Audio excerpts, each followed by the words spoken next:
ముందుగా బ్రహ్మర్షి పత్రిజీ గారికి మరియు మనకి ఈ జ్ఞానాన్ని అందచిస్తున్న వంశీకిరణ్ మాస్టర్ గారికి నా ఆత్మ ప్రణామములు.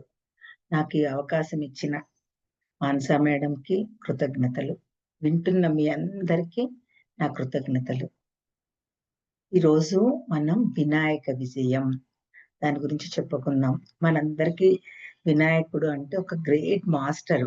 ఆయన ఎందుకు అలా గ్రేట్ మాస్టర్ గా అయ్యారు అంటే, ఆయన ఆ లోకాల్ని పీడించే దుష్ట రాక్షస శక్తుల్ని రూపుమాపేందుకు పార్వతీ పరమేశ్వరులు సంకల్పించి ఆయన సృష్టించారట. తల్లి దేహాన్ని, తండ్రి శిరోభాగాన్ని ప్రసాదించగా అవతరించిన స్వామి. సో గజాననుడు ఆయన ప్రథమ ప్రమద గణాధ్యక్షుడు, సద్గుణ గణాలకు అధిపతి, విశ్వమంతటిని ఆదేశించగల నాయకుడు, లోకంలోట సామరస్య భావానికి అంకురార్పణ చేసినవాడు. అందుకనే ఆయన గ్రేట్ మాస్టర్ గా అయ్యారు అనేసి నాకు తెలిసిందనమాట. సో ఈ రోజు మనం వినాయకుని కథ తెలుసుకొని దానిలో ఉన్న మనందరికీ ఏంటి కథనంగానే పూజ చేయటం, కథ వినటము, అక్షంతలు చల్లుకోవటం, నైవేద్యాలు తినటం ఇదొక్కటే తెలుసు కదా. సో దానిలోని సత్యాన్ని తెలుసుకొని అది మన జీవితంలో ఎలా ఇంప్లిమెంట్ చేసుకోవాలి, వాటిని అన్నిటిని మనం ఎలా సాధన చెయ్యాలి, అప్పుడు మనం కూడా విఘ్నేశ్వరుడు లాగా విజయాలు సాధించగలము అనేది తెలుసుకుందాం అన్నమాట ఈరోజు. ముందుగా వినాయకుని కథ అందరికి తెలిసిందే. మన ఇంట్లో అదే అమ్మ గాని నాన్నగారు గాని వినాయకుడిని పెట్టి నైవేద్యాలు చేసి పెట్టేవారు. చిన్న పిల్లలు ఏం చేసేవాళ్ళు, ఊళ్ళో పత్రి కోసం ఆకులు అందరి ఇళ్ళ దగ్గరికి వెళ్ళి ఆ పత్రిని ఏరుకొని తీసుకొచ్చి అందరి ఇళ్ళ కొన్ని చెప్పకుండా తీసుకొని అట్లా వాళ్ళ చేత తిట్లు తిని అవన్నీ నిజంగా ఎంత బాగుంటది. వాటిని అట్లా చేసి ఇళ్ళలో చెట్లాకుని తెచ్చిపెట్టి పాల వెల్లి కట్టి అలంకరణ చేసేవాళ్ళు. మళ్ళా చిన్న పిల్లలు అప్పుడు మనం ఏం చేసేవాళ్ళం, పుస్తకాలకి శ్రీ అని రాసి మనం చదువుకునే పుస్తకాలన్నీ పెట్టేస్తే వినాయకుడు చక్కగా చదువునిస్తాడు అనేసి ఆ నమ్మకంతో అవి చేసేవాళ్ళం. అందుకనే ఈ వినాయక చవితిని పిల్లల పండగ అనేవాళ్ళు అనమాట అంటారు. ఇవన్నీ మనందరికీ ఒక స్వీట్ మెమరీస్ లాగా అనమాట. సో ఇక్కడ వినాయక చవితి ఆ కథ గురించి అందరికీ తెలుసు, ప్రతి ఒక్కళ్ళు దాన్ని చదువుతారు. సో ఇక్కడ మనం ఆ కథ వినటమే కాదు, ఆ కథలో జ్ఞానాన్ని తెలుసుకుంటానికి ఈ కథ అన్నమాట. వినాయక చవితి అంటే శమంతకమణి కథ, నీలాపనిందలు ఇవన్నీ మనకు అందరికీ తెలిసినవే. అది ఎందుకు వచ్చింది, దానిని అసలు ఆ నీలాపనిందల కారణం ఏంటి అనేది తాత్విక దృష్టితో చూద్దాం. పురాణ కథ అంటే మనం ఒక కథలాగా వింటాము, కానీ దీన్ని డిఫరెంట్ గా మన వంశసారి ఏం చేశారు, దానికి వివరణ ఇస్తూ ఆ జ్ఞానాన్ని అందచేశారు. ఏది మనం పట్టుకోవాలి, జ్ఞానము. ఒక కథ వినేసేసి మళ్ళా నెక్స్ట్ ఇయర్ అదే కథని కథ చదువుతున్నప్పుడు నిద్రపోతుంటాం, లేకపోతే స్కిప్ చేస్తాము, ఎన్నో జరుగుతుంటాయి. కానీ నిజంగా దాంట్లో ఆ జ్ఞానాన్ని ఇచ్చినప్పుడు అద్భుతంగా ఉంటుంది మాస్టర్స్. ఇక్కడ సూత మహాముని మిగిలిన మునులందరినీ కూర్చోబెట్టి అందులోని తత్వాన్ని చెప్తారు. ఫస్ట్ ఏంటంటే గజరూప రాక్షసుడు అని ఆయన ఉంటాడు. ఆయన ఏంటి, మామూలుగా రాక్షసులు ఏంటి, ఒక్కొక్క ప్రతి కాలంలో అట్లా ఉంటారు కదా, వాళ్ళకు శక్తిమంతుల్లాగా ఉంటారు. కానీ ఆయనకి ఆ శక్తి ఇంకా ఎక్కువగా ఉండాలి, ముల్లోకాలని విశ్వమంతటిని నేనే పాలించాలనే కోరికతోటి ఆయన ఏం చేస్తాడు, తపస్సు చేస్తాడు. తపస్సు చేస్తే శివుడు ప్రత్యక్షం అవుతాడు. శివుడు ప్రత్యక్షమై వరం ఇస్తాడు. అందరికీ వచ్చే డౌట్ ఏంటి, చెడ్డ వాళ్ళకే ఎందుకు అలా జరుగుతుంది, వాళ్ళు తపస్సు చేయగానే ఇచ్చేస్తారా, దేవుడే ఆపచ్చు కదా అనిపిస్తుంది. కానీ ఇక్కడ ఏంటి అని అంటే, ఇప్పుడు మనం ఒక ఎగ్జామ్ రాసామనుకోండి మాస్టర్స్, ఆ ఎగ్జామ్ రాసినప్పుడు దాని రిజల్ట్ రావాలి. అక్కడ చెడ్డవాడా మంచివాడా అనేది ఎవరు చూడరు. బాగా చదివాడా లేదా, లేకపోతే ఆ ఎగ్జామ్ లో పేపర్ లో కరెక్ట్ గా ఆన్సర్స్ రాశాడా లేదా చూస్తారు. అంటే ఏంటి, అక్కడ ఆ ఉన్న జ్ఞానానికి మార్కులు ఇచ్చి పాస్ చేస్తారు. అలానే ఇక్కడ ఈ రాక్షసులు చేసిన తపస్సు, ఆ శక్తి ఎలా ఉంటుందంటే, మనకి సినిమాల్లో చూపిస్తారు కదా, ఆ ముల్లోకాలను కూడా కదిలించేయగలదు అనమాట ఆ శక్తి. పెద్ద పెద్ద అగ్ని పర్వతాలు పగలటం ఇవన్నీ మనం చూస్తాం కదా. అందుకనే వాళ్ళకి వరం ఇచ్చేసి శాంతింప చేయాలి అంటే వాళ్ళ సాధనకి రిజల్ట్ ఇవ్వాలి, అది మెయిన్ పాయింట్ అక్కడ. అంతేగాని అక్కడ చెడ్డవాడా మంచివాడా అని కాదు.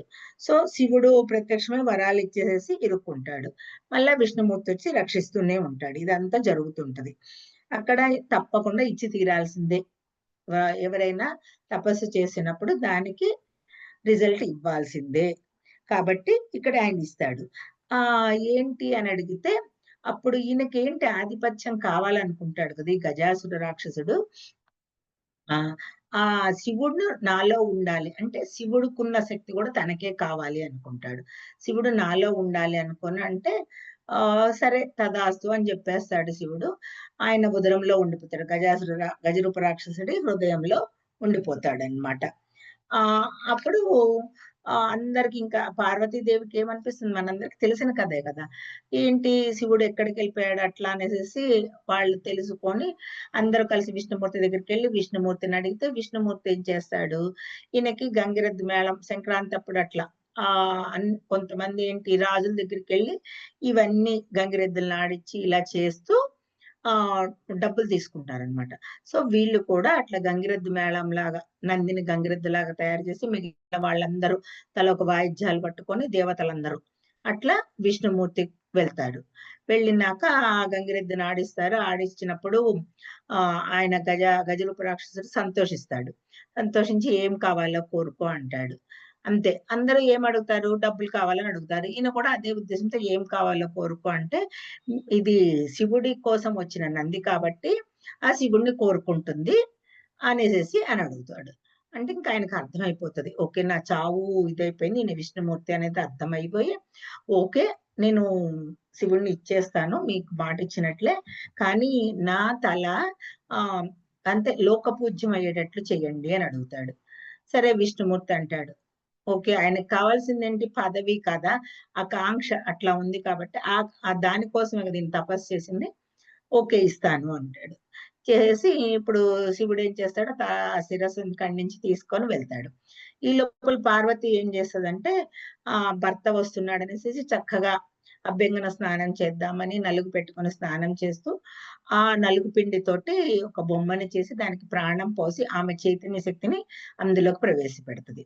ప్రవేశపెట్టినప్పుడు ఇక్కడేమవుతది భౌతిక తలంలో గనక పుట్టుంటే ఆ అనుభవాలు పొందుతూ పెరుగుతారు. ఇక్కడ ఈయనేంటి ఆహ్, ఈయనేమవుతాడు మామూలుగా అప్పుడు ఈ ఒకటేసారి చైతన్య శక్తిని ఇచ్చేస్తది. ఆమె చైతన్యాన్ని నింపేస్తది గదా! సో, ఈయనకేం అనుభవం ఉండదు. ఎవరేంటి అవన్నీ ఏమీ తెలియవు. అయితే ఆహ్, ఆమె చైతన్యాన్ని నింపింది. కానీ విఘ్నేశ్వరుడిని డైరెక్ట్‌గా సృష్టించింది కదా! అందుకని అతనికి ఏ విధమైన అనుభవ జ్ఞానం ఉండదు. భౌతిక తలంలో కానీ, ఇతర తలాలలో కానీ ఎక్కడా ఆయనకి జన్మలు లేవు. దాంతో ఏం జరుగుతుంది? శివుడు రాగానే శివుడిని అడ్డగించి యుద్ధం చేస్తాడు. అప్పుడు శివుడేం జేస్తాడు ఆ వినాయకుడిని వినాయకుడు కాదు అప్పటికి ఆ బాలుడిని సంహరిస్తాడనమాట. సో, తర్వాత లోపలికి వెళ్తాడు. పార్వతీదేవితో మాట్లాడుకుంటుంటే, ఆ మాటల సందర్భంలో ఇంకా వాకిలి దగ్గర ఎవరినో కాపలా ఒక అతనున్నాడు. అతనితోటి యుద్ధమైంది. ఇలా అతన్ని సంహరించాను అంటే, అయ్యో! ఎంత పని చేశారు. అతను నా బిడ్డ. నేను తయారు చేసుకున్నాను. నా శుద్ధ చైతన్యంలో నుంచి వచ్చిన జీవాత్మ. నువ్వెంత పని చేశావు అనేసేసి అంటే, ఓకే. అది సంగతనమాట. ఇక్కడ కార్యకారణ సంబంధం. చూడండి. ఈ అక్కడ శివుడు ఆ తల నరుక్కొని తీసుకొస్తాడు. సో, ఇక్కడ కాయాకరణ సంబంధం ఎలా ఏర్పడుతుంది అంటే, ఆయన పట్టుకొచ్చిన తలని ఆ బిడ్డకి పెట్టి శిరస్సుని ఖండించేస్తాడు గదా! ఆ తలని ఆ బిడ్డకి పెట్టేసేసి ప్రాణం పోస్తాడనమాట. అంటే ఇక్కడ కార్యకారణ సంబంధం ఉంటుందనేది శివుడికి కూడా తెలుసు. అది మనం గమనించాల్సిన విషయం. అక్కడ గజరూప రాక్షసుడు తన తలను సృష్టి అంతా పూజించాలనటము. ఇక్కడ పార్వతి వినాయకుడిని సృష్టించడం. చూడండి ఇక్కడ కార్యకారణ సంబంధం ఎలా ఉందో. అంటే ఆయన తలను శివుడు సంహరించడం ఇదంతా సృష్టి యొక్క డిజైన్. విఘ్నేశ్వరుడు తన తండ్రితోనే యుద్ధం చేస్తాడు కదా! అది తెలీదు. తండ్రి అని తెలియక యుద్ధం చేస్తాడు. కానీ ఇక్కడ పాయింట్ మనం పట్టుకోవాల్సింది కార్యకారణ సంబంధం. ఇదేంటి తండ్రి మీద తిరగబడ్డాడు అని కాదు. ఇదేంటి బిడ్డను సంహరించాడు అని కాదు. ఇక్కడ సృష్టి అంత ముందే డిజైన్ చేసి పెట్టేసేసింది. ఈ విధంగా జరగాలి అనేసేసి. అక్కడ ఆ తలని తీసుకొచ్చి ఆయనకి అతికించటం జరుగుతది. ఇక్కడ తన తండ్రితోని యుద్ధం చేశానని తెలుసుకొని తనలోని చైతన్యాన్ని మార్చుకుంటాడు. విఘ్నేశ్వరుడు. ఎందుకంటే అహంకారం కదా! ఆయన ఏంటి పార్వతీదేవి శక్తితోటి ఉంటాడు. ఆయనకి ఏమీ తెలియదు. అహంకారంలో ఉన్నానని కూడా తెలియదు. ఆ అహంకారాన్ని మార్చుకుంటాడు విఘ్నేశ్వరుడు. విఘ్నేశ్వరుడు అసలు పార్వతీమాత సృష్టించినప్పుడు చక్కటి అందమైన బాలుడు కదా! కానీ ఈ తర్వాత ఏమవుతది? ఆ తలని పెట్టినాక విఘ్నేశ్వరుడికి పెద్ద బొజ్జ, వికారమైన రూపం. మనం దాన్ని పూజిస్తున్నాం కాబట్టి, అమ్మో! వినాయకుడని దండం పెడతాం. నిజంగానే బయట అలాంటి వాళ్ళెవరైనా ఉంటే, ఛీ! ఇంత వికారంగా ఉన్నారా అని అంటాము. అంటే ఏంటి? అక్కడ కావాలంటే వినాయకుడు తన శక్తితోటి ఆ రూపాన్ని మార్చుకోవచ్చు. కానీ ఆయన ఏమంటారు? నాలో అహంకారం ఉంది. కాబట్టి ఆ పరమేశ్వరుడితోనే దేహస్థితిలో యుద్ధం చేశాను నేను. అంటే అహంకారం ఉంది. దాంతోటి యుద్ధం చేశాను. నన్ను ఏమాత్రం మార్చొద్దు అని కోరుకుంటాడనమాట. గణేశుడిని చూసి మనం నేర్చుకోవాల్సిన అంశం ఏంటంటే, ఫస్ట్ మన బొజ్జని మనం ప్రేమించుకోవటం. మన రూపం మనం ఎలా ఉన్నా కూడా మనం యాక్సెప్ట్ చేసి దానిని ప్రేమించటం చెయ్యాలి. మీ రూపాన్ని ప్రేమించటం, అంగీకరించటం, ఆరాధించటం చేయాలి. ఒక ఎగ్జాంపుల్‌గా ఒక్కసారి సార్ ఎక్కడికో వెళ్ళినప్పుడు అక్కడ ఒక బట్టల షాప్‌కి వెళ్తే సార్‌ని చూసి, "అబ్బా! సార్ మీరెంత చక్కగా ఉన్నారు. మీకింత బొజ్జ గూడా లేదు" అనంటే, "సార్ అదేమీ లేదు. నేను ధ్యానం చేస్తాను. శాకాహారంలాగా తీసుకుంటాను. సాత్వికాహారం" అని చెప్తాడు. అయితే ధ్యానం చేసి సాత్వికాహారం తీసుకుంటే బొజ్జ తగ్గిపోతుందా అని అంటాడనమాట. అలా అని కాదు. శక్తి పెరుగుతుంది. అప్పుడు మనకి ఎరుకొస్తది. మనం ఏం చెయ్యాలి? బొజ్జ వచ్చింది ఉండనియ్యి. మన రూపం ఇలా ఉంది ఉండని. ఏమవుతది? యాక్సెప్ట్ చెయ్యి. ఆనందంగా ఉండు. అందరూ నన్ను వెక్కిరిస్తున్నారు అనంటే దానికంటాడనమాట. ఏం కాదు. ఫస్ట్ నిన్ను నువ్వెప్పుడైనా ప్రేమించుకోవటం మొదలుపెడితే ఆహ్, అప్పుడు అందరూ కూడా బావుందంటారు. నిజంగా ఇది మాత్రం కరెక్ట్ మాస్టర్స్. ఎంత మందినో చూస్తాము. వాళ్ళెంతో అందవిహీనంగా ఉన్నా చాలా ఆనందంగా ఉంటారు. ఎలా ఉండగలరంటే, ముందు వాళ్ళని వాళ్ళు ప్రేమించుకుంటారు. అని అలానే మనము వినాయకుడిని ఏమని పిలుస్తాం? "ఓ బొజ్జ గణపయ్య నీ బంటు నేనయ్య." అంటే "నువ్వెంత ముద్దుగా ఉన్నావయ్యా! నీ బంటు నేను" అంటాము. అంటే అప్పుడు ఇతనంటాడు, "సార్ ఇప్పటి వరకు నన్నందరూ ఎక్కిరించినోళ్ళే కానీ నాకెవ్వరు ఇలా చెప్పలేదు" అంటారనమాట. యెస్. మీరు ఇప్పుడు దాన్ని ఆహ్, ఇప్పటి వరకు ఆ పొట్టనేంటి మంచిగా ఇంత ఆహారం పెట్టి, నెయ్యిలు పెట్టి, అన్ని పెట్టి పెంచారు. సో, ఇప్పుడు దాన్నెందుకు అసహించుకుంటున్నారు? మీరు పెంచిన పొట్టే కదా! ఒకటి ఏంటంటే ఆరోగ్యరీత్యా సమస్యలొస్తాయి. అక్కడ సరిచేసుకోండి. అంతేకాని ఈ పొట్ట వల్ల నేను అందవిహీనంగా ఉన్నాను అనేది మర్చిపోండి. సో, విఘ్నేశ్వరుని చూడండి. లంబోదరుడు అంటాడు. వినాయకుడు తన శక్తితో నిజంగా తన రూపాన్ని మార్చుకోవచ్చు. కానీ ఆయన అలానే ఉంటాడు. ఎప్పటికి బాలుడిలాగానే ఉంటాడట. ఎన్ని వేల సంవత్సరాలైనా నేను ఇలానే ఉంటాను అంటాడనమాట. సో, పరమేశ్వరుడు ఆయనకి ఆ వరాన్ని ఇచ్చేస్తాడు. ఇక్కడ విఘ్నేశ్వరుడు కుమారస్వామికి ఒక పోటీ జరుగుతది. ఏంటి అనంటే ప్రథమ గణాధిపత్యము. ఆస్ట్రల్ లోకంలో ఈ ప్రథమది అనే అది ఉంటదనమాట. ఈ పదవి ఉంటుంది. దానికి ఎంతో మందొచ్చినా చివరికి విఘ్నేశ్వరుడు, కుమారస్వామి మాత్రమే నిలుస్తారు. సో, ఫైనల్‌గా పోటీ ఏంటంటే ముల్లోకాల్లో ఉన్న అన్ని పుణ్య నదుల్లో. అంటే షార్ట్‌గా చెప్పేస్తున్నాను కథ. అందరికి తెలిసిందే కాబట్టి దీనిలో జ్ఞానం మాత్రమే తెలుసుకుందాం మాస్టర్స్. సో, ముల్లోకాలన్నిట్లో ఉన్న పుణ్యనదుల్లో స్నానం చేసి రావాలి అనగానే, కుమారస్వామి వాహనం ఏంటి? నెమలి. ఆయన రయ్యమని రాకెట్‌లాగా దూసుకు వెళ్ళిపోతాడు. ఇంకా వినాయకుడు ఆయన బుల్లి ఎలకతోటి కొంచెం కొంచెం వెళ్ళి, "నాన్నగారు ఇలా మీరు పరీక్ష పెట్టటం సరైనదేనా?" అని అడిగితే, అప్పుడు శివుడిని ప్రార్థిస్తాడన్నమాట. తన తండ్రినే ప్రార్థిస్తాడు. "మహాదేవా! ఈ పోటీ పెట్టావు. కానీ తమ్ముడితో నేను పోటీ గెలవలేను కదా!" అనగానే మహాదేవుడు ఆయనకి ఏం చెప్పాడంటే, "కుమారా కాలంలో ఆలోచించకు. కాలాతీతంలో ఆలోచించు." అలా ప్రయోగించు అనగానే కాలం అంటే ఏంటి? కళ్ళు తెరిచి ఉండితే అది కాలం. కళ్ళు మూసుకొనుంటే అది కాలాతీతం అన్నమాట. మీరు కళ్ళు మూసుకొని మనం కళ్ళు మూసుకొని నేనక్కడుండాలి, తిరుపతిలో ఉండాలి, తిరుపతిలో క్యూలో ఉన్నాను, దర్శనం చేసుకున్నాను, వెంకటేశ్వరుడు కనిపించాడు. ఆ తర్వాత విమాన వెంకటేశ్వర స్వామిని, గోపురాన్ని చూశాను, ఆ లడ్డు ప్రసాదాన్ని తీసుకున్నాను. అలా కళ్ళు మూసుకొని ధ్యానంలో మన అనుభవాలు పొందుతామే, అవే మాస్టర్స్ కాలాతీతం అంటే ఇంకేమీ లేదు. సో, అలా అట్లా ఎలా ఉంటారో ఇక్కడ ఈయన కూడా ఏం చేస్తాడు? కళ్ళు మూసేసుకొని ఆ ధ్యానంలో కూర్చుంటారు. కూర్చొని ఆ కాలాతీతంలోకి వెళ్ళిపోతాడు. వెళ్ళిపోగానే కుమారస్వామి ఏంటి, ఈయనేమో కళ్ళు మూసుకొని ఆస్ట్రల్ బాడీతో తిరుగుతుంటాడు. కుమారస్వామి ఫిజికల్ బాడీ తోటి వెళ్తాడు కదా! ఆయన అంటే ఫిజికల్ బాడీ అంటే అదేంటి, వాళ్ళు దేవతలు కదా! ఫిజికల్ బాడీ ఏంటంటే, అక్కడ గూడా ఫిజికల్ బాడీ అనేది ఉంటుంది. దేవతలైనా, ఏ లోకాల్లో అయినా, ఏ తలంలో అయినా ఫిజికల్ బాడీ ఉంటది. ఆస్ట్రల్ బాడీ ఉంటుంది. సో, కుమారస్వామి ఏంటి, ఆహ్, కైలాసానికి సంబంధించిన ఫిజికల్ బాడీ తోటుంటాడు. తిరుగుతుంటాడు. కాలాతీతంలో ఏమి ఉండడతను. ఈయనేంటి, ఈ విఘ్నేశ్వరుడు కాలాతీతంలో ఉంటాడు కదా! అక్కడ ఏముంటది, మహాపరిశూన్యం. మనము ధ్యానంలోకి వెళ్ళినప్పుడు ఏంటి, శూన్యంలోకి వెళ్తాము అంటారు కదా! అలా అన్నమాట. మహాపరిశూన్యం. అట్లా కూర్చొని శరీరంలో నుంచి బయటకు వచ్చేసి వెళ్ళటం మొదలుపెడతాడు. కుమారస్వామి వెళ్ళిన చోటల్లా ఈయన అక్కడ స్నానం చేసి తిరిగి వస్తున్నట్టు కనిపిస్తాడు కదా! ఇది మనందరికి తెలిసిన కథే. సో, అతను కాలాతీతంలో ప్రయోగిస్తాడు. ఇది చాలా ముఖ్యమైన విషయం మాస్టర్స్. ఎందుకంటే అందరూ ఏమనుకుంటారు, వాళ్ళు దేవుళ్ళు కాబట్టి అలా వెళ్లారు అనుకుంటారు. కాదిక్కడ. కాలం, కాలాతీతం అనే పాయింట్‌ని పట్టుకోవాలి.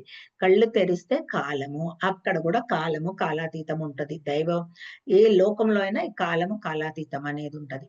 మనందరం నిజంగా ఇప్పుడు పొందుతున్న అనుభవమే ఇది. సో, ఇక్కడ ఆహ్, వచ్చేస్తాడు గదా! వినాయకుడు ఇక్కడే ఉంటాడు. కుమారస్వామి ఆశ్చర్యపోతాడు, వచ్చేస్తాడు. అక్కడ ఆయన విజయం సాధిస్తాడు. ఇక్కడ మనం పట్టుకోవాల్సిందంటే కాలాతీతం అన్నది పట్టుకోవాలి. ఇది మన జీవితంలోకి తెచ్చుకుందామనమాట.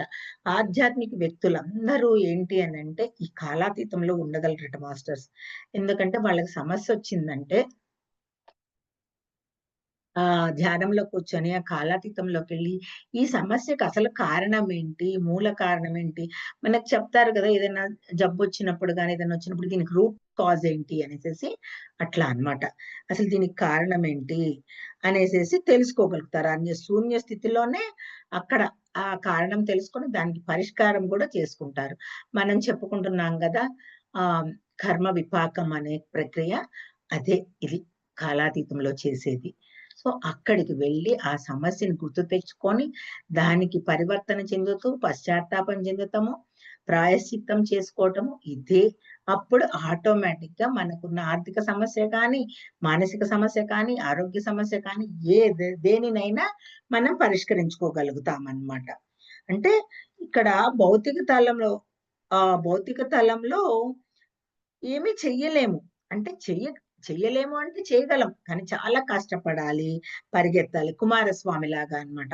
ఆయన భౌతిక తలంలో ఏంటి, ప్రతి నది దగ్గరికి ఆయన వాహనం మీద ఎళ్ళిపోయాడు. కానీ విఘ్నేశ్వరుడు ఏం చేశాడు, అక్కడే ఉండి దాన్ని పట్టుకోగలిగాడన్నమాట.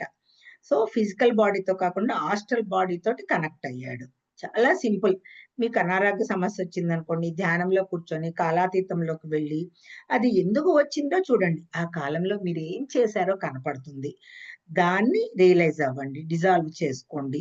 అప్పుడు ఇక్కడ ఇక్కడ కాలంలో ఇక్కడున్న మన సమస్య డిజాల్వ్ అవుతుంది. ఎంత సింపులో చూడండి మాస్టర్స్.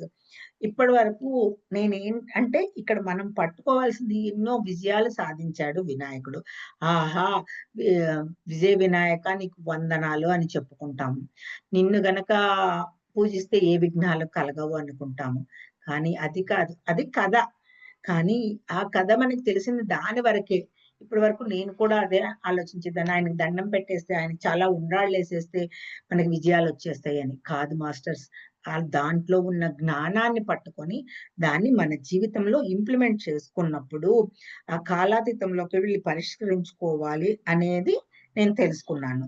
ప్రతి సమస్యకు కాలాతీతంలో ఉన్నది. కాలంలో ఏమీ లేదు. ఇక్కడ ఉన్నదంతా నాటకమేనన్నమాట. సో, ఈ కాలం, కాలాతీతం అనేది ఇక్కడ ఈ పాయింట్‌లో పట్టుకోవాలి మనం. నెక్స్ట్ పాయింట్ నీలాప నిందలు. అంటే ఇప్పుడు ఒక్కొక్క సిట్యుయేషన్ గురించి, ఆ కథ మొత్తం మనకు అక్కర్లేదు. ఒక్కొక్క సిట్యుయేషన్ గురించి తెలుసుకుందాం. వినాయక చవితి రోజు పెద్దలు ఏం చెప్తారనంటే, వినాయకుడికి పూజ చేసేసి, ఆ కథ చదువుకొని, అక్షింతలు చల్లుకుంటే గనక చంద్రుడిని చూసినా నీలాప నిందలు రావు అనంటారు. నీలాప నిందలంటే అంటే ఏదో ఒక అపనింద మన మీద పడుతుంది. తద్వారా మనం ఏమనుభవించాలి? మానసిక బాధ అనుభవించాలి. దాన్ని పోవాలంటే వినాయకుడిని పూజించి అక్షింతలు చల్లుకుంటే దాని ప్రభావం ఉండదని ఈ నీలాపనిందల కథ. కానీ దీంట్లో ఉన్న జ్ఞానం ఏంటంటే మాస్టర్స్, వినాయకుడు విజయం సాధిస్తాడు కదా! విజయం సాధించినప్పుడు అందరూ భక్తులందరూ వినాయకుడు విజయం సాధించాడని ఆయనకి బోలెడు ఉండ్రాళ్ళని, కుడుములని అలా అన్నీ పెడతారు. పెట్టినప్పుడు ఆయన అసలే భోజన ప్రియుడు. చక్కగా అన్నీ తినేసి వస్తాడు. వచ్చేసేసినాక ఈ చిన్న కథ కొంచెం 2, 3 పాయింట్లలాగా చెప్పేసుకుందాం. సాధించి వచ్చినప్పుడు అవి తినేసొస్తాడు. ప్రతిరోజు తల్లిదండ్రులకి సాయంత్రం పాదాభివందనం చేస్తాడు. ఆయన అన్నీ తిని అసలే బొజ్జ, ఇంకొంచెం బొజ్జ పెరుగుతది. పెరిగినప్పుడు ఆయన వచ్చేసేసి తండ్రికి పార్వతీ పరమేశ్వరులకి పాదాభివందనం చేయపోతే పొట్ట పొట్ట నేల కానితే కాళ్ళు నేల కానవు, చేతులు నేల కానవు. ఆయనకి అలా ఇబ్బంది పడుతూ ఉంటే శివుడి శిరస్సునున్న చంద్రుడు చూసి పక్కున నవ్వుతాడు. నవ్వంగానే వెక్కిరించినట్లు నవ్వుతాడనమాట. సో, ఆ అవస్థ చూసి చంద్రుడు నవ్వితే పార్వతీదేవి శాపం పెడుతుంది కదా! ఇతరులను చూసి వెక్కిరించి నవ్వుతున్నావు కదా! నీ మొఖం చూస్తే ఎవ్వరికైనా పాపం తగులుతుంది అని అంటుంది. ఇది శాపం. పార్వతీ శాపం అన్నమాట. నీ మొఖం చూస్తే ఎవ్వరికైనా పాపం కలుగుతుంది. అంటే ఫ్రెండ్స్, నిజానికి చందమామను చూడని వాడు ఎక్కడైనా ఉంటాడా? చందమామను చూడగానే ఎలాంటి బాధలు, నిజంగా ఒక బాధలో ఉన్నప్పుడు చంద్రుడిని చూసి అబ్బా! ఎంత అందంగా ఉన్నాడు, ఎంత ఆహ్లాదకరంగా ఉన్నాడు అనుకుంటాం కదా! సో, అట్లాంటి చంద్రుడిని చూస్తే పాపం కలుగుతుంది అనేసేసి పార్వతి శాపం పెట్టింది కదా! అసలు ఏంటి ఇక్కడ జరిగింది? ఎందుకు పార్వతీదేవి శాపం పెట్టింది? ఇక్కడ పార్వతి శాపం అని కాదు. కానీ ఈ చందమామను చూస్తే శాపం కలుగుతుంది. ఇక్కడ ఏంటి తప్పు జరిగింది అసలు? చంద్రుడి నిర్వాకం ఇది. చంద్రుడికి శాపం అనేసి మనకి కథ ద్వారా అనుకుంటాం. కానీ ఇక్కడ చంద్రుడి నిర్వాకం అన్నమాట. ఏమిటి చంద్రుడు చేసిన నిర్వాకం? సైకోయిజం. ప్రతి మనిషిలోనూ ఈ సైకోయిజం అనేది ఉంటుంది. మీరు చూడండి, టీవీలో కార్టూన్ షోస్ చూసినప్పుడు అక్కడ ఏదైనా పడిపోతున్నట్టో, ఎవరైనా బురదలో పడినప్పుడో, ఎవరైనా మెట్లు జారి పడినప్పుడో మనకి పక్కున నవ్వొస్తది. నిజంగా ఇది ప్రతి మనిషిలో ఉంటది ఈ సైకోయిజము. కానీ అది మనకి తెలియని ఇది. సో, ఎవరికైనా నవ్వొస్తుంది. ఎందుకంటే ఈ సైకోయిజం ప్రతి మనిషిలోనూ ఉంటుంది కాబట్టి. ఇదేంటంటే పిల్లల స్థాయి నుంచి ఇతరులను గేలి చేస్తూ మనం పెరుగుతాము. ఆ ఆనందంలో పెరిగి పెద్దవాళ్ళం అవుతాం కాబట్టి ఆ సైకోయిజం కూడా కొంచెం కొంచెంగా పెరుగుతది. మనిషిలో సైకోయిజం ఉంటుంది. అదే చంద్రుడిలో కూడా ఉంది. ఆయన ఒక మాస్టరు. అంత స్థాయికి వెళ్ళిన ఆ సైకోయిజం ఉంది. ఎవరైనా పడగానే అయ్యో! దెబ్బ తగిలిందా అనేది పరమాత్మ తత్వం అట. శివతత్వం. ఎదుటివారు పడగానే మంచి పనయిందనేది ఆ తత్వం పేరు చంద్రతత్వం, సైకోయిజం. అందుకే ఆమె శాపం పెట్టింది. శాపం కాదు, ఇది నిజం. అనగా విశ్వనియమాలు అని చెబితే అర్థం కాదు కాబట్టి శాపం అంటారు. విశ్వనియమం ఏంటది? ఎదుటి వారిని గేలి చేసినప్పుడు వాడి మొహం చూస్తే తప్పకుండా చెడు జరుగుతది. ఇప్పుడు మనమే చూడండి, ఎవరైనా అట్లా ఎక్కిరించే వాళ్ళొస్తుంటే అబ్బా! వాడు ఎదురు పడకుండా పక్కకు తప్పుకుంటూ వెళ్ళాలి అనుకుంటాము. వాడేంటి అందరిని విమర్శిస్తాము, ఎవరో ఒకళ్ళని ఏదో ఒకటి అంటాము, అలా బాధపడుతుంటే ఆనందపడటము. సో, అటువంటి వ్యక్తిత్వం ఉండొద్దు మనకి. ఉండటానికి చంద్రులం. ఎంత అందగాడు. చంద్రుడు శాపం ఎందుకు పొందాడు? వాడిలో ఎదుటి వాళ్ళ లోపాన్ని చూసి ఎక్కిరించడం వలన చంద్రుడు శాపం పొందాడు. ఇది masters. Thank you. Tulasi madam continue చేయండి. Thank you madam. Thank you so much. చాలా చక్కగా వివరించారు మేడం. ఫ్రెండ్స్ అందరికీ నమస్తే. మన గురువు గారైన పితామహ పత్రిజీ గారికి, ఎంసీ కిరణ్ గురువు గారికి హృదయపూర్వకంగా ఆత్మ ప్రణామాలు. ఈరోజు మనం వినాయకుడి గురించి చక్కగా సులోచన మేడం గారి నుంచి చక్కగా తెలుసుకున్నాం.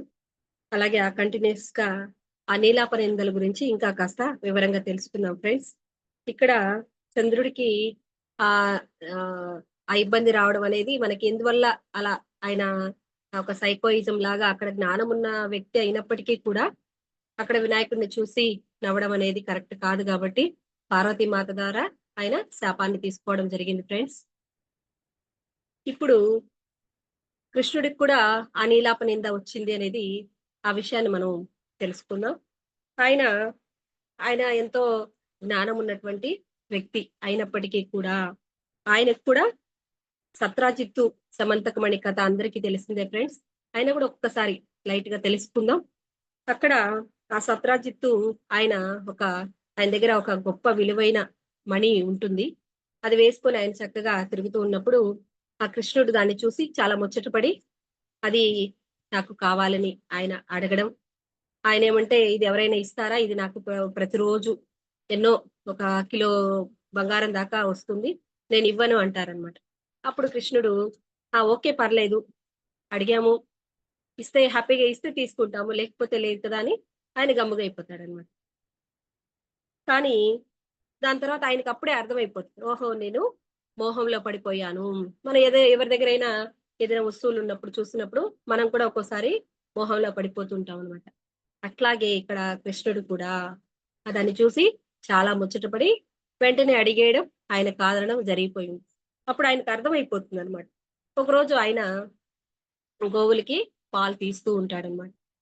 తీస్తూ ఉన్నప్పుడు ఆ పాలను పితుకుతూ ఉన్నప్పుడు ఆ పాల గిన్నెలో చంద్రుడి యొక్క బింబము అక్కడ కనబడుతుందన్నమాట. దాన్ని చూడంగానే ఆయనకు అర్థమైపోతుంది, ఓహో నాకు ఏదో ఆ ప్రకృతి నన్ను ఏదో హెచ్చరిస్తుంది, నేను ఇక్కడ చంద్రుడిని చూడడం జరిగింది అంటే. ఇక్కడ ఆ వినాయకుడిని చూసి చంద్రుడు ఎలాగైతే నవ్వాడో, ఆయన్ని ఆ వినాయక చవితి రోజు కావచ్చు అలా చూస్తే, ఆయన్ని చూసినప్పుడు మనకి ఏదో ఒక నీలాప నిందలు రావడం అనేది జరుగుతుంది, చూడకూడదు. ఆ వినాయక చవితి రోజు చూడకూడదనే కదా మనకి ఈ పురాణ కథల్లో మనం తెలుసుకుంటూ ఉన్నాం. ఆయనకి అక్కడ అలాగ అర్థమైపోయింది అనమాట. సరే, దాన్ని వదిలేశారు. అలాగా వచ్చేదాన్ని మనం ఎలాగో ఆపలేము కాదంటే, వచ్చిన దాన్ని మనం డిసాల్వ్ చేసుకోవచ్చు. మన రియలైజేషన్ ఎప్పుడైతే మనలో కలుగుతుందో వచ్చేటటువంటి సమస్య చాలా తక్కువ స్థాయిలో వెళ్ళిపోతుందని మనం ఇక్కడ అర్థం చేసుకోవాలన్నమాట. అది కొద్ది రోజుల తర్వాత ఆ సత్రాజిత్తు కొడుకైనటువంటి ఒక వ్యక్తి అడవులకి ఆ సమంతక మణిని వేసుకుని మెడలో వేసుకుని అడవికి వెళ్తాడనమాట. వెళ్ళినప్పుడు అక్కడ ఆ అరణ్యంలో ఉన్నటువంటి జంతువులు ఆయన్ని చంపేసేసి దాన్ని తీసుకెళ్లిపోతాయి అన్నమాట. అది ఒక ఎలుగుబంటి అనుకుందాం. మనకి పాత కథల్లో కూడా ఎలుగుబంటి చంపి తీసుకెళ్లిపోయినట్టుగా జాంబవంతుడు అతని కుమార్తెకు దాన్ని ఇవ్వడం జరుగుతుంది అని కూడా మనకి పురాణ కథల్లో ఉందన్నమాట. అట్లాగా ఆమె కుమార్తెకి దాన్ని ఇవ్వడం జరుగుతుంది అనమాట. ఈయన ఒకసారి కృష్ణుడు వెళ్ళినప్పుడు అక్కడ ఆయన జాంబవంతుడితో ఆయన యుద్ధం చేయడం, ఆయనతో యుద్ధం చేసి గెలవడం. అప్పుడు ఆయన ఏమంటే, నువ్వు నన్ను మన్నించు, నేను నిన్ను అనవసరంగా నీ యొక్క జ్ఞానాన్ని తెలుసుకోకుండా నేను నీ మీద యుద్ధం చేశాను, నాకు ఒక కుమార్తె ఉంది, ఆమెని ఆ మణిని నీకు నా కుమార్తెను ఇచ్చి వివాహం చేస్తానని చెప్పి ఆయన ఆ మణిని కూడా ఇవ్వడం జరిగిందనమాట. ఆ కుమార్తెను జాంబవతిని కూడా ఇచ్చి ఆయన మ్యారేజ్ చేయడం, మళ్ళీ ఆయన ఇక్కడికి రావడం జరుగుతుంది. మళ్ళీ ఈ మణిని తీసుకెళ్లి అక్కడ చూపిస్తాడనమాట. అంటే ఈ లోపల ఇక్కడ ఏం జరుగుతుందంటే, ఎప్పుడైతే వాళ్ళ కొడుకుని సత్రాజిత్తు కొడుకు అరణ్యంలోకి వెళ్ళి ఆ మణిని పోగొట్టుకున్నాడో, ఇక్కడ ముందుగానే మనకి పాలలో చంద్రుడిని చూడటంతో కూడా ఈ కృష్ణుడికి ఇక్కడ నీలాప నింద పడిపోయిందండి. కృష్ణుడే సమంతక మణిని తన కొడుకుని చంపి తీసేసుకున్నాడు అన్నట్లుగా ఇక్కడ శ్రీకృష్ణుని పైన ఈ యొక్క నీలాప నింద అనేది రావడం జరిగిందనమాట.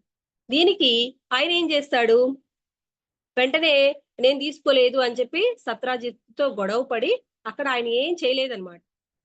వచ్చింది ఇక్కడ, నేను ఆ రోజు దాని మీద మోహం పడ్డం వల్లే కదా ఇది వచ్చింది అనే చక్కగా ఎంతో జ్ఞానంతో అర్థం చేసుకున్నాడు. చక్కగా ఒక రోజు అరణ్యంలోకి వెళ్ళినప్పుడు అక్కడ జాంబవతిని ఆ మణిని మళ్ళీ పెళ్లి చేసుకుని ఆ మణిని పొంది రావడం జరిగింది. వచ్చి సత్రాజిత్తు దగ్గరకు వచ్చి చక్కగా, చూడు, ఇది ఇక్కడ ఫలానా జంతువు ఆయన కొడుకుని చంపి ఇలా తీసుకోవడం వల్ల అక్కడ నేను వెళ్ళినప్పుడు ఆ మణిని కూడా అక్కడి నుంచి తీసుకొచ్చాను, ఇలా నేనేమి దానిని అపహరించలేదు అని అక్కడ చెప్పడం కూడా మనకి మామూలుగా విషయం అంటే ఈ జ్ఞానం మనకు తెలుసు, పురాణ కథల ద్వారా ఈ జ్ఞానం అయితే మనందరికి తెలుసు అనమాట. కానీ ఇక్కడ మనం ఏం పట్టుకోవాలి, అక్కడ కారణం ఏంటి? అతను అన్నాడు, సత్రాజిత్తు అన్నాడు ఎవరిని? శ్రీకృష్ణుణ్ణి, నువ్వే తీసుకున్నావు, నువ్వే చంపేసి నా కొడుకుని చంపేసేసి ఆ సమంతక మణిని నువ్వే తీసేసుకున్నావు అని చెప్పి నిందలు వేసేశారు. కానీ అప్పుడు ఆయన అక్కడ ఏమీ వాళ్ళతో వాదించలేదు, నేను తీసుకోలేదని చెప్పలేదు, ఏది నిరూపణ కూడా ఏది చేయలేదు. అప్పుడు కామ్గా ఉన్నాడు.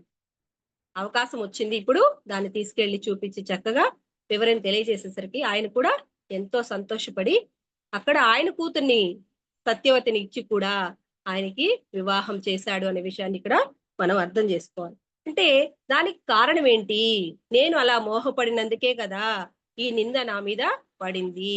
మనం ఏదైనా ఎవరి విషయంలో అయినా మనకేదైనా సమస్య వస్తే వాళ్ళ వల్ల నాకు సమస్య వచ్చింది, వాళ్ళే ఇదంతా చేశారు అని మనం ఆలోచించకుండా దీనికి కారణం ఏంటి అని మనం ఎప్పుడైతే కార్యము కారణము కారణం లేకుండా అక్కడ కార్యం అనేది జరగదు అనే విషయాన్ని మనం ఎప్పుడైతే పట్టుకుంటామో ఆ సమస్య నుంచి మనము బయటపడిపోవచ్చు అనే జ్ఞానాన్ని మనం ఇక్కడ చక్కగా అందుకోవాలి ఫ్రెండ్స్. అందుకే ఇక్కడ ఆ వినాయక చవితి రోజు చంద్రుడి ముఖం చూడకూడదు అనేది ఇక్కడ మనం ఇలా అర్థం చేసుకోవాలి. ప్రతి కార్యం వెనక అలా ఎందుకు చూడకూడదు అన్నారంటే అక్కడ ఆయన ఒక సైకోయిజం లాగా ఆ వినాయకుడిని చూసి నవ్వడం అనేది జరిగిందంటే ఇతరులు మనం గేలి చేసినప్పుడు ఎంతో ఇబ్బంది పడతారు కదా, వాళ్ళని అపహాస్యం చేస్తే వాళ్ళు ఎంత బాధపడతారు. ఒక వ్యక్తి పడ్డప్పుడు మనం నవ్వామంటే వాళ్ళ ఈగో ఎంతో హట్ అవుతుంది, ఎంతో బాధపడతారు. ఒక్కోసారి చేతులు కాళ్ళు విరగడం కూడా జరుగుతుంది అన్నమాట పడినప్పుడు. మనం వీలైతే హెల్ప్ చేయాలి కానీ మనం అక్కడ అపహాస్యం చేయకూడదు అనే విషయాలను కూడా మనం చక్కగా గుర్తుపెట్టుకోవాలన్నమాట. అంటే ఇతరుల లోపాలని మనం ఎప్పుడు కూడా వేలెత్తి చూపించకూడదు, వీలైతే మంచిని పట్టుకోవాలి, ఎవరిని కూడా మనం విమర్శించకూడదు. మనలో ఒకవేళ తెలియకుండా ఇలాంటి గుణాలు ఏమైనా ఉంటే అప్పటికప్పుడు కంట్రోల్ చేసుకోనైనా కూడా నవ్వు వస్తుంది. ఒక్కోసారి మనం చాలా సార్లు ఈ సిచ్యుయేషన్ ఫేస్ చేసి ఉంటాం. వాళ్ళు పడినప్పుడు వెంటనే వాళ్ళని వెళ్ళి లేవదీయాలి. మనం నవ్వుతూ కూర్చుంటే ఎట్లాగా? వాళ్ళు ఎంతో బాధపడతారు కదా. మనలో ఈ గుణాలు ఉంటే మనం వెంటనే తీసేసుకోవాలన్నమాట. కాబట్టి ఇక్కడ కూడా కృష్ణుడు కూడా తనపై నింద వేసినటువంటి సత్రాజిత్తు పైకి ఏం విమర్శించకుండా, అతన్ని ఏమి అనకుండా, ఏం కారణం ఉంటుంది, ఎందుకు జరిగింది ఇట్లాగా, గతంలో నేను ఇలాగా దాని మీద మోహపడ్డాను కాబట్టి ఇలా వచ్చింది అని తనను తాను ఏర్పరచుకున్నాడు అనే విషయాన్ని మనం ఇక్కడ చక్కగా అర్థం చేసుకోవాలి. అట్లాగే ఇక్కడ సత్రాజిత్తు కూడా ఏమి చేశాడు? అయ్యో నేను అనవసరంగా కృష్ణుడి పైన నింద వేశాను, నేను రియలైజ్ అవుతున్నాను అని అనుకొని ఆయన కూతుర్ని కూడా ఇచ్చి చక్కగా కృష్ణుడికి మ్యారేజ్లు చేసేసారు. అంటే ఆ రోజుల్లో చాలా మందిని మ్యారేజ్ చేసుకోవచ్చు రాజులు అనేవాళ్ళు. అక్కడ జాంబవతిని చేసుకున్నాడు, ఇక్కడ సత్యవతిని చేసుకున్నాడు. ఆల్రెడీ ఆయనకి రుక్మిణి ఉన్నారు, సత్యభామ ఉన్నారు. ఆ విషయాన్ని కూడా ఇక్కడ మనం అర్థం చేసుకోవచ్చు అన్నమాట. మన జీవితంలో కూడా ఇలా ఒక్కోసారి ఈ నిందలు అనేటివి వస్తూ ఉంటాయి. మనం ఏం చేయకపోయినా కూడా మనం అన్నామని మన మీద మనం ఎవరిని విమర్శించనక్కర్లేదండి. ఒక్కోసారి మన మీద కూడా వచ్చేస్తాయి అన్నమాట. మనకు తెలియకుండానే మనం ఏమి చేయకుండానే వచ్చేస్తాయి. ఓహో వాళ్ళు ఎందుకు ఇలా అంటున్నారు, దీనికి కారణం ఏమై ఉంటుంది అని మనం కూడా వెనక్కి తరచి చూసుకోవాలి. వాళ్ళతో ఏమి యుద్ధం చేయాల్సినటువంటి అవసరం లేదు. వాళ్ళే ఒకరోజు తెలుసుకుంటారు, అప్పుడు శత్రువులు కూడా మిత్రువులు అయిపోతారు అనే విషయాన్ని మనం ఎప్పుడు కూడా అవేర్ గా ఉండాలన్నమాట. ఈ కుటుంబంలో మనం చాలా సార్లు భార్య భర్తలు కావచ్చు, కొడుకు కోడళ్ళు, అత్తమామలు ఆడపడుచుల విషయాల్లో అనవసరంగా ఒకసారి ఏదో పెద్దవాళ్ళు సామెత చెప్తుంటారు, భర్త కొట్టినందుకు కాదు తోడుకాడులు నవ్వినందుకు చాలా బాధపడిపోతుంటారు అనమాట. అట్లాగా వాళ్ళు మన యొక్క ఆ విమర్శల్ని తట్టుకోలేక కొంతమంది ఆత్మహత్యలు కూడా చేసుకుంటూ ఉంటారనమాట. అది ఇంకా చాలా బాధాకరమైన విషయం. అది కూడా మనకి తెలిసిన విషయం అన్నమాట. ఇక్కడ ఇంకా మనకి ఇంకా ఏం చెప్తున్నారంటే మన మాస్టరు వినాయక చవితి రోజు ఈ కథ అంతా కూడా చక్కగా చదివి పూజ అంతా చేసుకున్న తర్వాత ఆ కథని చక్కగా పక్కన వాళ్ళకి ఇంట్లో కుటుంబ సభ్యులందరికీ కూడా చదివి వినిపించి అక్షింతలు వేసుకుంటే నీలాప నిందలు పోతాయి అని ఎందుకన్నారంటే అక్కడ మన కుటుంబంలో చక్కగా పూజ చేసుకోవడం అంటే అంటే ఆ పూజ చేసుకున్నప్పుడు కూడా ఎలా చేసుకుంటున్నాము, రకరకాల పత్రిక అంతా తీసుకొచ్చి చక్కగా అక్కడ పెట్టి సాత్వికమైనటువంటి ఆహారాన్ని చక్కగా అక్కడ పెట్టి మనం ఆ కథనంతా విని ఆ కథలో ఉన్నటువంటి ఆ జ్ఞానాన్ని ఎవరిని విమర్శించకూడదు. ఎలా ఉన్నప్పటికీ కూడా అవతల వాళ్ళు మనకు నచ్చినా నచ్చకపోయినా ఇక్కడ మనం ఆ జ్ఞానాన్ని ఇక్కడ అందుకోవాలి. మనకేదైనా మనకి తెలియకుండానే మనం చేసినా చేయకపోయినా వచ్చినటువంటి ఆ నిందలను మనము అవేర్తో, ఎరుకతో డిజాల్వ్ చేసుకోవాలి. ఆ శాపం అక్కడ ఆయన ఎట్లా పోయింది? శ్రీకృష్ణుడు ఎలా చేసుకున్నాడు? చంద్రుడు దాన్ని ఆయన మీదకి తెచ్చేసుకున్నాడు. ఈయన మీదకి వచ్చినప్పటికీ కూడా శ్రీకృష్ణుడు దాన్ని నీలాపనందిను పోగొట్టుకున్నాడు అనమాట. ఎందుకంటే అక్కడ దాన్ని ఆయన ఎరుకుతో ఉన్నాడు అనమాట. ఓహో, నా మోహమే దీనికి కారణము, అందుకని చెప్పి ఆయన ప్రూవ్ చేసుకున్నాడు అనమాట. అంటే ఇక్కడ మనల్ని ఎవరైనా నిందించినా కూడా మనం ఏం చేయాలి? వాళ్ళ మీద కోపగించుకోకుండా కారణం ఏంది? నేను దానికి ఏమన్నా కారణం అయినానా? వాళ్ళు నన్ను ఇలా అంటున్నారు, దానికి నేనేమైనా నాకు తెలియకుండా నేను మాట్లాడిన మాటల్లో ఏమైనా దొర్లిపోయాయా? అందుకే వాళ్ళు ఏమైనా ఇలా అనుకున్నారేమో, నాకు ఆ ఉద్దేశం లేదే, కానీ వాళ్ళు ఇలా అనుకున్నారంటే నేను దానికి కారణం అయి ఉంటాను అని మనల్ని మనం చెక్ చేసుకోవాలి. అలా అవగాహన చేసుకుంటే అక్కడ శాప విమోచనం అనేది అయిపోతుందని ఇక్కడ మనం చక్కగా అర్థం చేసుకోవాలి ఫ్రెండ్స్. ఇట్లాగే ఇంకా ఏం చెప్తున్నారు? కాబట్టి తొందరపడి ఎవరి మీద కూడా నీలాప నిందలు మనం వేయకూడదు. మన మీద ఎవరైనా నీలాప నిందలు వేసినట్లయితే వాళ్ళలో మనం ఎందుకు అలా జరిగింది, ఆ మూలం ఏంటి, దానిని అన్వేషించి దానిలో మార్పులు తెచ్చుకొని చక్కదిద్దుకోవాలి. కానీ వాళ్ళ మీదకి మనం వాదనకు వెళ్ళకూడదు. వాళ్ళు అలా చేశారు, మనం ఏం చేసామని వాళ్ళు ఈ గందరగోళము, మనం ఏం అనలేదే, వాళ్ళు ఎందుకు ఇలా మన మీదకి వస్తున్నారు, మన మీద ఇంత నింద వేశారే, నాకు ఎంత బాధ కలుగుతుంది అని అన్నప్పుడు మనకి కర్మధ్యానం ఇవన్నీ మనం ఎందుకు చేస్తున్నాము? ఎప్పుడో మనం ఇచ్చాం కాబట్టి మనకు చక్కగా మనకు ఆ సమస్యలన్నీ మనకు వచ్చాయి. చక్కగా నా కర్మలన్నీ చూపించండి మాస్టర్స్, నేను వాటిని విపాకం చేసుకుంటాను, ఇంకెప్పుడు ఎవరికి ఇవ్వను, మాట ఇస్తున్నానని మనం చక్కగా కర్మ విపాకం చేసుకుంటాం కదా ఫ్రెండ్స్. ఇది మనం చక్కగా అర్థం చేసుకోవాలన్నమాట. ఇంకా ఏం చెప్తున్నారు? ఈ కథ ద్వారా మన శాప విమోచనం చేసుకోవచ్చు. మనకు వచ్చినటువంటి నిందలని పోగొట్టుకునే మార్గం చక్కగా ఇక్కడ ఏదైతే ఆ మూలంలోకి వెళ్ళి ఆలోచిస్తామో, ఈ కథను వినడము, చదవడము, వినిపించడం కూడా ఇక్కడ ఈ ప్రాశస్త్యము ఇక్కడ మనం అర్థం చేసుకోవాలన్నమాట. ఇంకా కూడా నిమజ్జనం గురించి తెలుసుకుందాం ఫ్రెండ్స్.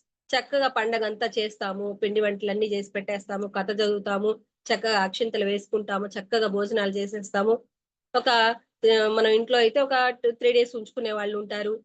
బయట పెట్టినప్పుడు 5 రోజులు, 9 రోజులు, 11 రోజులు ఇలా ఉంచుతారు కదా. తర్వాత అయిపోయిన తర్వాత చక్కగా మళ్ళీ నిమజ్జనం చేసేస్తూ ఉంటారు. తీసుకెళ్లి ఒక సముద్రాల్లో కావచ్చు, నదుల్లో కావచ్చు, అక్కడ నిమజ్జనం చేస్తూ ఉంటారన్నమాట. ఎంత వెలబెట్టి ఎంతో హంగామాగా చేసుకున్నటువంటి ఆ యొక్క విగ్రహాన్ని మళ్ళీ తీసుకెళ్లి నిమజ్జనం చేసేస్తూ ఉంటారన్నమాట.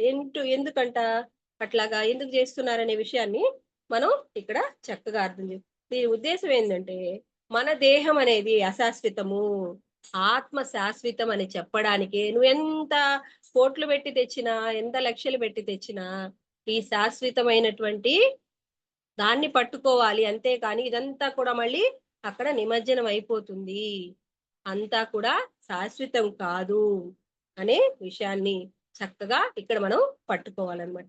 అంటే ఉన్నత లోకాల నుంచి జన్మలు తీసుకొని భూమి మీదకి ఎంతో జ్ఞానము, అనుభవ జ్ఞానము అందుకోవడానికి ఇక్కడికి వచ్చాము. చక్కగా మళ్ళీ ఈ శరీరాన్ని వైభోగంగా జీవించి, ఆనందంగా జీవించి, తర్వాత మళ్ళీ ఈ శరీరాన్ని ఇక్కడ వదిలిపెట్టేసి చివరికి మళ్ళీ వెళ్ళిపోతుంటాము.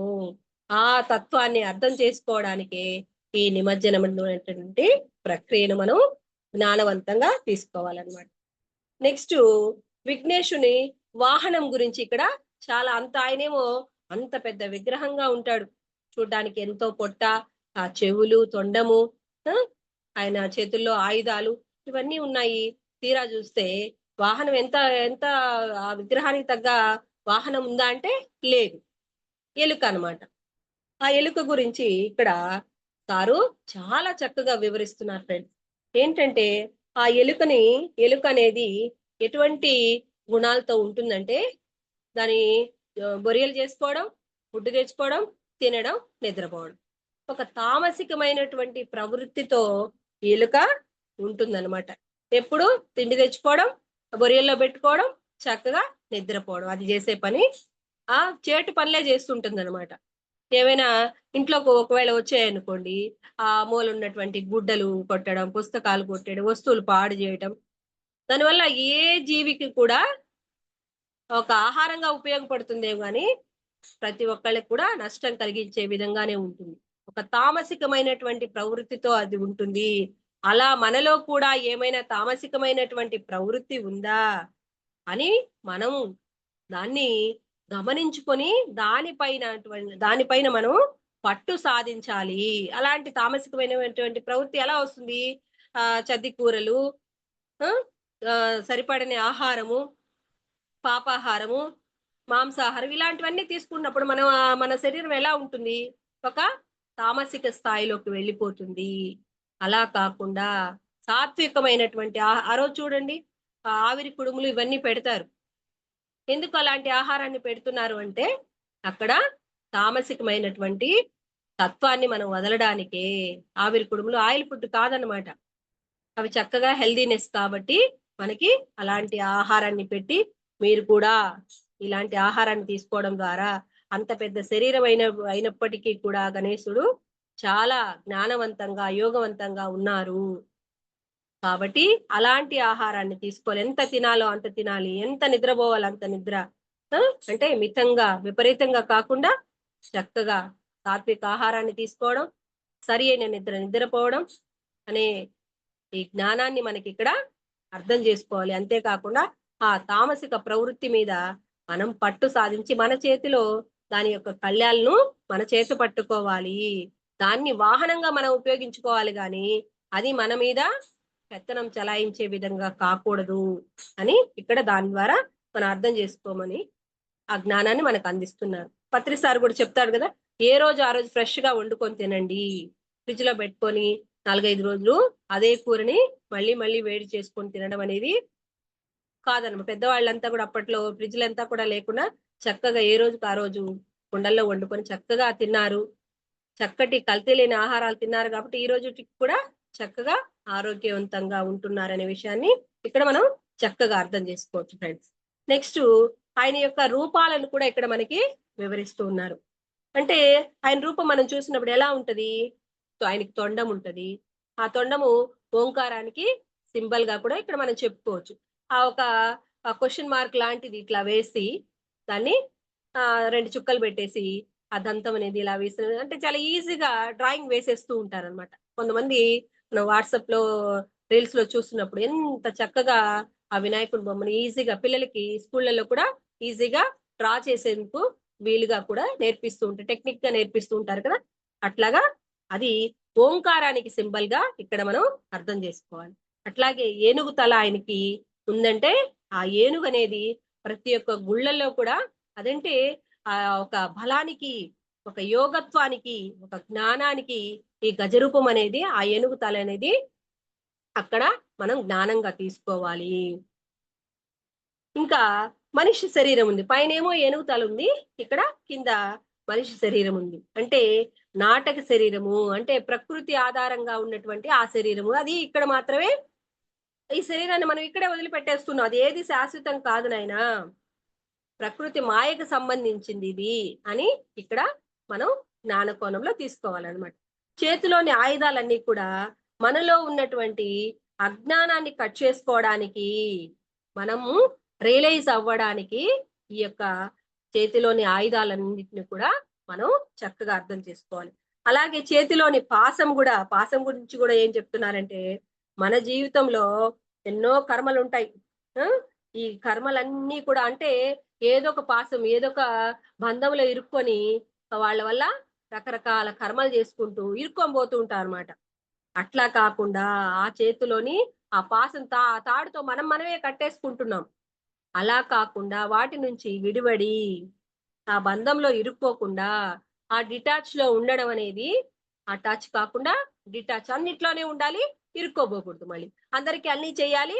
నేనే చేశాను అని గొప్పగా కాదు. నేను లేకపోయినా కూడా చక్కగా జరుగుతాయి అనేటటువంటి జ్ఞానంతో ఇక్కడ మనం ఉండాలి ఫ్రెండ్స్. నెక్స్టు విరిగిన దంతం. ఇక్కడ విరిగిన దంతం గురించి మనకి ఏం వివరిస్తున్నారంటే, ఆ విఘ్నేశుడు వ్యాసుడు చెప్తున్నప్పుడు ఆ యొక్క మహాభారతం రాయడం అనేది జరిగింది అని చెప్తుంటారు కదా. అప్పుడు ఆయన ఏనుగు దంతంతో ఆయన దంతాన్ని, అంటే మామూలు అక్కడ వాళ్ళు హాస్టల్ గా వర్క్ అంతా చేస్తూ ఉన్నారు. ఆ సెవెంత్ బాడీలో ఉండి ఆ పూర్ణత్వంతో ఉన్న వాళ్ళు మాత్రమే దాన్ని రాయడానికి వీలవుతుంది అనమాట. అప్పుడు ఆ వ్యాసుడు చెప్తూ ఉన్నాడు, ఇదంతా కూడా అక్కడ మనసు పనిచేస్తుంది కాబట్టి అక్కడ వాళ్ళు ఈ భౌతిక శరీరంతో కాకుండా హాస్టల్ గా రాయడం అనేది అక్కడ జరిగింది. దానికి పెన్ను పేపర్ తో రాయడం కుదరదు కాబట్టి అక్కడ ఆయన ఏనుగు దంతాన్ని విరిచి ఆ దంతంతో రాశాడని ఇక్కడ మనకి చక్కగా తెలియజేస్తున్నారు. అంటే ఇక్కడ త్యాగానికి గుర్తుగా ఆ విరిగిన దంతాన్ని మనం అర్థం చేసుకోవాలి జ్ఞానవంతంగా. ఏదైనా ఎవరికైనా మనం హెల్ప్ చేయాల్సినటువంటి పరిస్థితి వస్తే చక్కగా త్యాగం చెయ్యాలి అనేది పాయింట్ ని కూడా మనం ఇక్కడ అర్థం చేసుకోవచ్చు. అంటే మన మనసు మాయా ప్రలోభాల్లో ఉండకూడదు. మాయలో పడిపోతూ ఉంటాం అనమాట. మనం ఎవరికైనా హెల్ప్ చేయాలనుకున్నప్పుడు ఏమి చేయలేకపోతుంటాం. ఆ మాయలోంచి మనం బయటపడిపోవాలి. అందుకే ఈ మహాకావ్యం అనేది పెన్నుతో కాకుండా ఆయన దంతంతో రాశాడు. అంటే యూనివర్స్ కోసం నువ్వు ఏదైనా హెల్ప్ చేయాల్సినటువంటి పరిస్థితి వస్తే ఆ విఘ్నేశుడు ఎలాగైతే తన దంతాన్ని త్యాగం చేసి అక్కడ రాయడం జరిగిందో, అట్లా మన దగ్గరికి ఎవరైనా జ్ఞానం కోసం వచ్చిన, ఏదైనా ఆర్థికపరమైన ఇబ్బందులతో వచ్చిన, జంతువులు ఏదైనా వస్తే వాటికి ఆహారం కోసం వచ్చిన, కడుపుతో ఉన్న వాళ్ళకి కడుపు నిండా అన్నం పెట్టమని చెప్తారు కదా. వాళ్ళు అప్పుడు హ్యాపీగా వెళ్ళిపోతారనమాట. జ్ఞానం కోసం వచ్చినప్పుడు వాళ్ళకి చక్కగా ధ్యానం చేయండి. మీ యొక్క కర్మల్ని చక్కగా మీరు డిజాల్వ్ చేసుకోండి. మీరు ఆ కర్మల్ని విపాకం చేసుకోండి. ఈ జ్ఞానాన్ని అంతా కూడా మనం చక్కగా వాళ్ళకి అందించవచ్చు అనమాట. నెక్స్ట్ మెడలో మాల గురించి కూడా ఇక్కడ మనకి చెప్తున్నారు ఫ్రెండ్స్. అంటే జ్ఞాన సముపార్జన, అందరి నుంచి జ్ఞానం పొందాలి. ఆ మెడలో ఉన్నటువంటి ఆ మాల యొక్క అర్థం ఏంటంటే ఇక్కడ మనకి ప్రతి ఒక్కరి నుంచి కూడా అన్ని ఎక్కడెక్కడ ఎవరు ఏం చెప్పినా కూడా ఓహో దీంట్లో మంచి పాయింట్ ఉంది, దానిలో ఆ పాయింట్ ని మనం పట్టుకొని ఎవరు ఏం చెప్పినా కూడా నువ్వు ఏదైనా అన్ని వినొచ్చు, నీకు ఏది నచ్చితే అది నువ్వు పాటించవచ్చు అనే జ్ఞానాన్ని ఇక్కడ మనం అందుకుంటున్నాం. నెక్స్ట్ పెద్ద చెవులు, ఎంతగా వింటే అంతగా జ్ఞానం వస్తుంది. ఈ చెవుల్ని చాట్ అంత చేసుకొని వినాలన్నమాట. ఎవరైనా ఎప్పుడైనా చక్కని జ్ఞానం అందిస్తూ ఉన్నారనుకోండి, పూసుకొని కబుర్లు కాదు, మంచి జ్ఞానం వాళ్ళు అందిస్తున్నప్పుడు, సజ్జనులు అందిస్తున్నటువంటి ఆ సత్సంగంలో చెప్తున్నటువంటి ఆ జ్ఞానాన్ని చాటంత చెవులు చేసుకొని చక్కగా వినాలి. తుమ్మెదలు ప్రతి పువ్వులోని ఉన్నటువంటి తేనెని తీసుకెళ్లి చక్కగా అవి ఏం చేస్తాయి, ఒక చోట పెట్టుకొని దాన్ని అంతా సేకరించి తేనెను తెచ్చిపెట్టుకుంటాయి. అట్లాగే ప్రతి ఒక్కళ్ళలో ఉన్నటువంటి ఆ తేనె అనేటటువంటి ఆ జ్ఞానాన్ని మనం సంపాదించాలి అని ఇక్కడ ఆ వినాయకుడికి ఉన్నటువంటి చెవుల ద్వారా మనం అర్థం చేసుకోవాలి. జ్ఞానం విని తేనెలాగా మార్చుకోవాలి. మన జీవితాల్లో ఆ జ్ఞానాన్ని వినేస్తే సరిపోదు, మళ్ళీ ఆ విన్న జ్ఞానాన్ని మన నిజ జీవితంలో మన ప్రాక్టికల్ గా దాన్ని చక్కగా వినియోగించుకోవాలి అని ఇక్కడ అర్థం చేసుకోవాలి. అట్లాగే ఆయనకున్నటువంటి పెద్ద పొట్ట, నాగబంధంతో కూడినటువంటి ఆ పొట్టను గురించి మనం ఏం అర్థం చేసుకోవాలి, కుండలిని శక్తి ఓపెన్ చేసుకోవడం. అంటే ఇక్కడ మనకి సార్ ఎలా చెప్తున్నారంటే కుండలిని శక్తి అనేది కుండలోని శక్తి కాస్త కుండలిని శక్తి అయిపోయింది. అంటే మనలో ఉన్నటువంటి ఆ యొక్క అన్ని చక్రాలను చక్కగా యాక్టివేషన్ చేసుకోవడము, కుండలిని శక్తిని ఓపెన్ చేసుకోవడం అంటే అదే.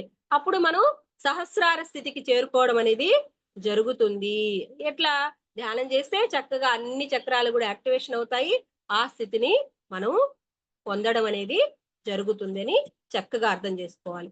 ఇంకా లాస్ట్ వచ్చి మనకి గణపతి పేర్లు కూడా, కొన్ని పేర్లను, చాలా పేర్లు ఉన్నాయి ఆయనకి, కొన్ని పేర్ల గురించి వాటి యొక్క అంతరార్థం కూడా మనం చక్కగా తెలుసుకుందాం ఫ్రెండ్స్.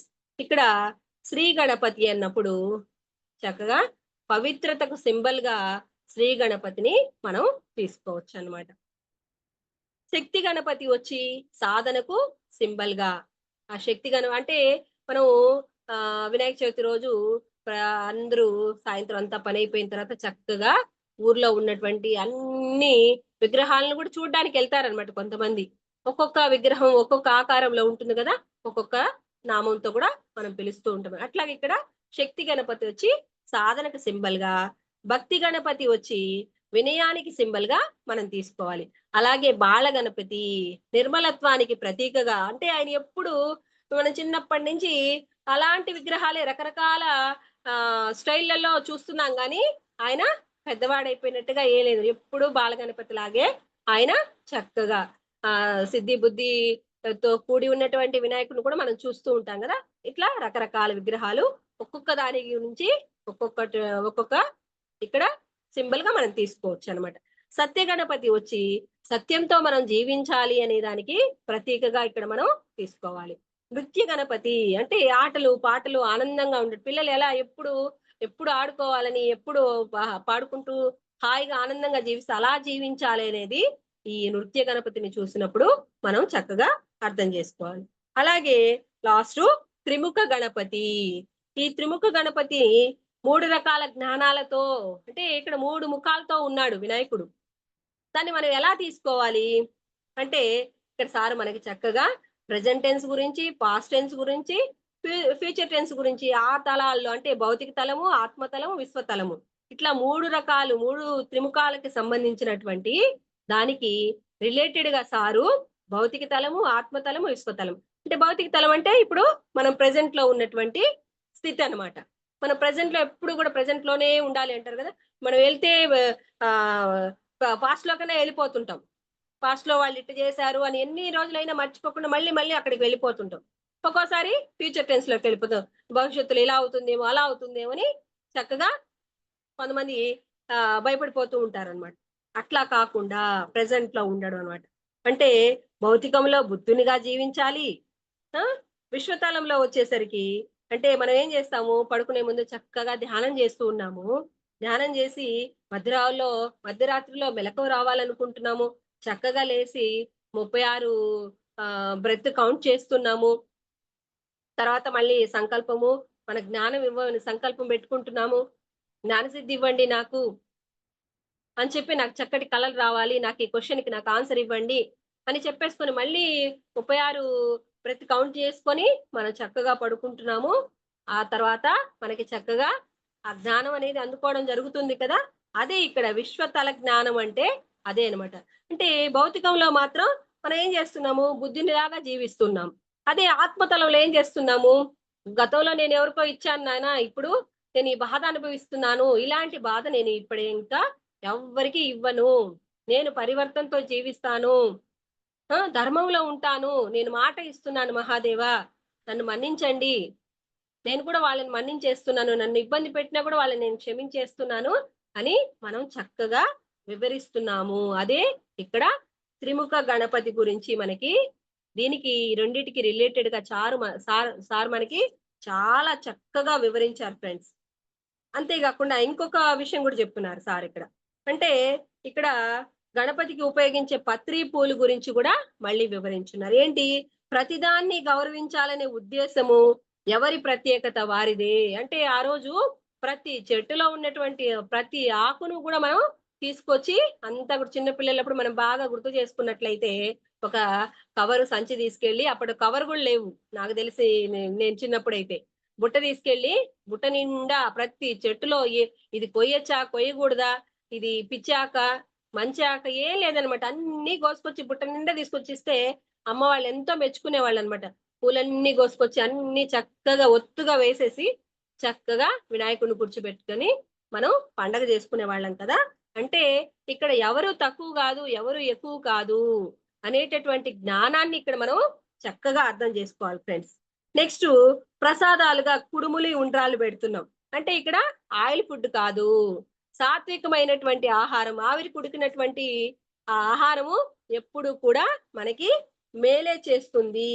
అంటే ఏ సీజన్ లో వచ్చినటువంటి ఆ పంటలని ఆ సమయానికి చక్కగా పంటలని వచ్చేసి ఉంటాయి కదా, వాటిలో చక్కగా కుడుములు చేసుకోవడం, ఆ ఉండ్రాలు చేసుకొని చక్కగా దీపాలు పెట్టి ఆ సాత్వికమైనటువంటి ఆహారము, ఎవరి ప్రాంతంలో పండిన పంటల్ని వాళ్ళు తినాలి. అంటే మధ్య మధ్యలో మనకి హెల్త్ డైట్ కొంచెం మార్చి ఇవి తినాలి అవి తినాలి అని ఏవేవో వచ్చేసాయి అనమాట. అందరూ కూడా వాటి వైపు పాకులాడి అవి చేయడం, మళ్ళీ అవి నాకు సెట్ అవ్వలేదు అనుకోపోవడం, ఇట్లా కూడా జరిగిందనమాట. ఇప్పుడు మళ్ళీ ఏమంటున్నారు, వద్దు వద్దు గోధుమలు అనేటివి అసలు ఇటు సైడు పంట కాదది, ఉత్తరాది సైడ్ ఉన్నటువంటి అక్కడ చలికి అవి గోధుమలు అనేటివి ఎక్కువ యూస్ చేసుకోవాలి, అంతేగాని ఇక్కడ మనకి హీట్ గా ఉన్న ప్రదేశం కాబట్టి మనకు పండినటువంటి ఆ వరిని, ఆ రాగుల్ని, వాటిని మాత్రం మనకి మన చుట్టుపక్కల ఏవైతే పండుతాయో ఆ ఆహారమే మనకు మంచిది అనేటటువంటి జ్ఞానాన్ని కూడా ఇప్పుడు మనం అందుకుంటున్నాము. అంటే ఇక్కడ మనం అర్థం చేసుకోవాల్సిన విషయం ఏంటంటే, మన చుట్టుపక్కల మనకి ఏదైతే ఆహారం ఈజీగా దొరుకుతుందో ఆ ఆహారాన్ని ఇక్కడ తీసుకోవాలి, హింస లేని కూడినే తినాలి అనేది కూడా ఇక్కడ మనం అర్థం చేసుకోవచ్చు. కాబట్టి ఈ వినాయక చవితి మనకి దగ్గరలో వస్తుంది. ఆ వినాయక చవితి రోజున మనము ఇంత అద్భుతమైన జ్ఞానాన్ని ముందుగానే చక్కగా అందుకున్నాము. ఈ జ్ఞాన వినాయక చవితిని అందరం కూడా చక్కగా చేసుకుందాం friends. Thank you so much అందరికీ. నాకు ఈ అవకాశం ఇచ్చినటువంటి మానస మేడంకి, వింటున్న మీ అందరికీ చక్కగా thank you very much. Thank you so much.